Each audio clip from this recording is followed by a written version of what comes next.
Estimado engenheiro agrônomo Edson Luiz Fronza, o nosso toiço estimado, o Senar, que é o Serviço Nacional de Aprendizagem na área agrícola, rural, né?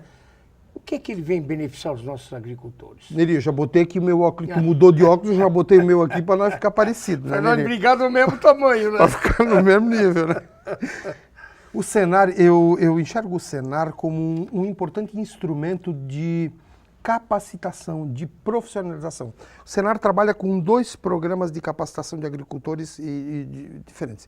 Um que é profissionalização de agricultores e o outro que é chamado de inclusão social. Então esse de inclusão social são aqueles treinamentos normalmente para as mulheres, melhorar a qualidade de um sabão, fazer um sabão caseiro melhor, fazer uma massa, fazer um corte de frango, limpeza, processamento de carnes e tal. Essa parte que é para dar esse espaço, para criar uma perspectiva, uma oportunidade das mulheres, então agregar valor na propriedade também.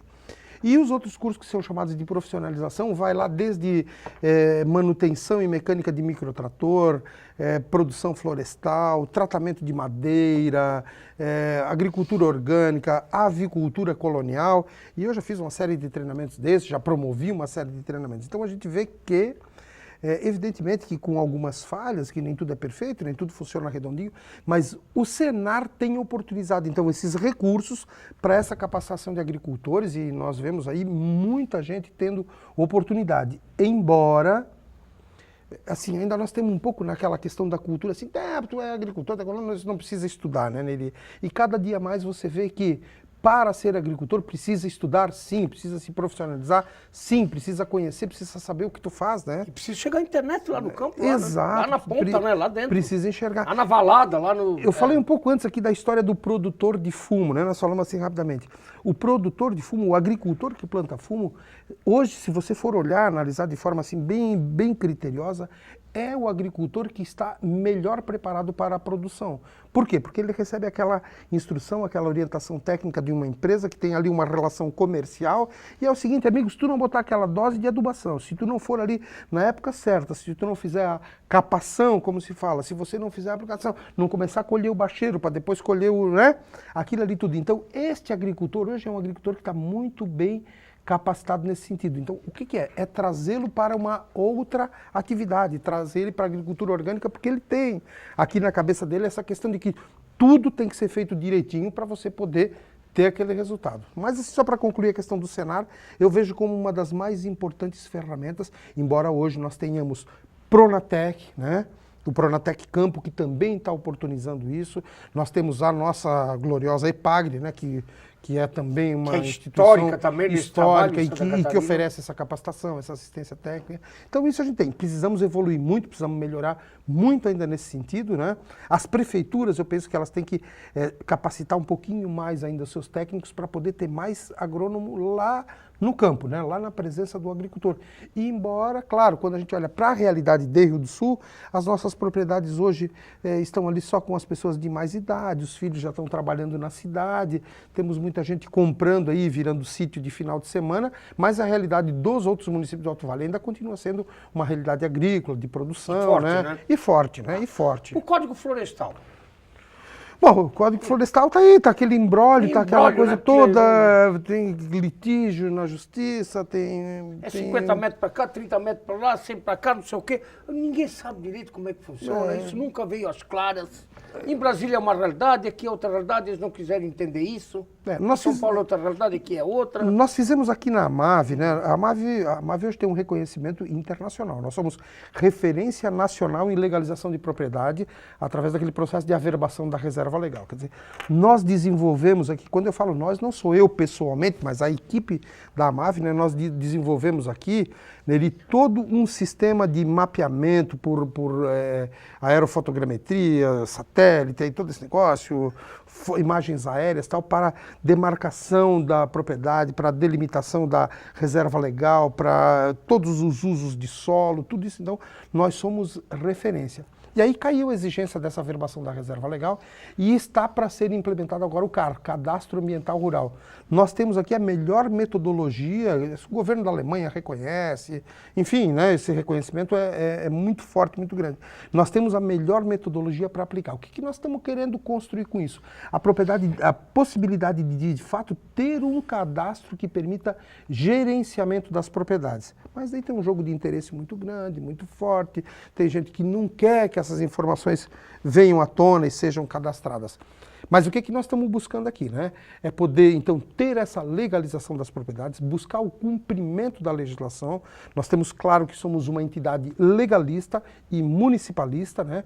Então nós queremos o cumprimento da lei e estamos aprimorando essas ferramentas todas para quê? Para poder fazer, de fato, a gestão ambiental.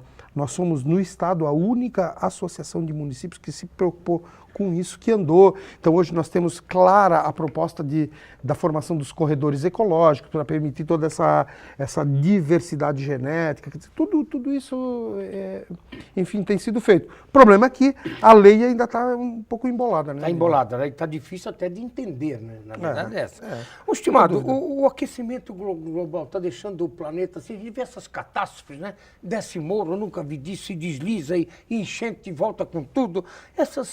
O aquecimento global, o planeta, ele está com mais fome, assim, mais faminto? Eu vou evocar aqui uma citação do nosso estimado Wieland Kurt, né?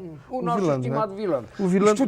Estudioso. O Wieland sempre diz assim, ô Toisso, o planeta tem capacidade para suportar 600, 700 milhões de pessoas, né? E hoje nós estamos aí com 7 bilhões. Então, é muita gente, né?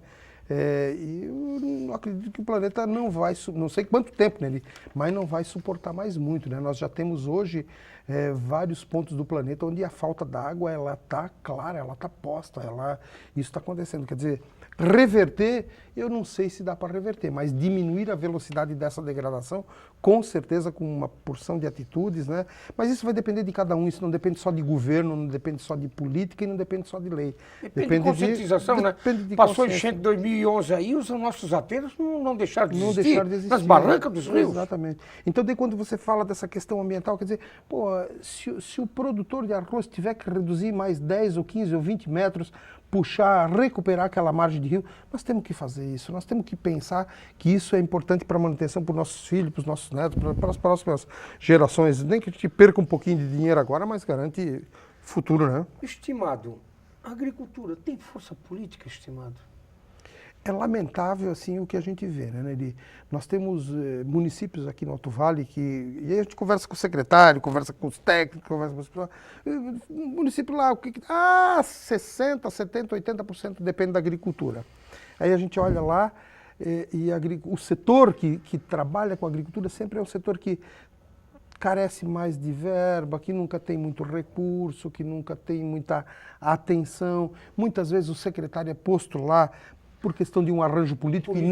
E não uma pessoa que seja técnica, uma pessoa que possa de fato ter essa contribuição. Lá dentro do conselho, né, que eu falei já várias vezes, a gente briga muito para isso, para mostrar para os secretários que nós não podemos só passar por um mandato dentro de uma prefeitura, que nós temos que criar alguma coisa nova, diferente, inovar. Então hoje nós temos batido muito também na questão da nota de produtor rural.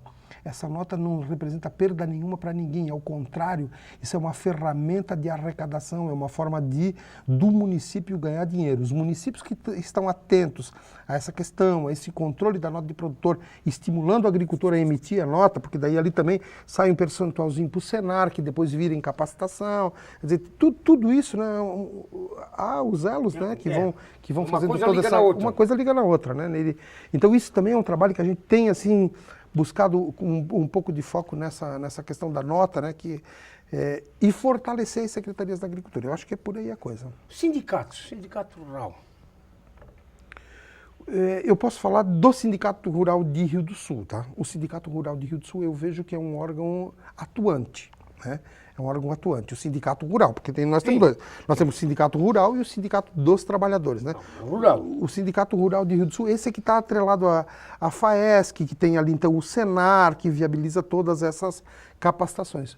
Já do Sindicato dos Trabalhadores Rurais, Eu não tenho muita ligação, não tenho acompanhado muito, mas me dá a impressão, e eu posso estar dizendo um grande pecado aqui, posso estar dizendo uma grande mentira, mas me dá a impressão de que o Sindicato dos Trabalhadores Rurais ele vem enfraquecendo com o passar do tempo, né?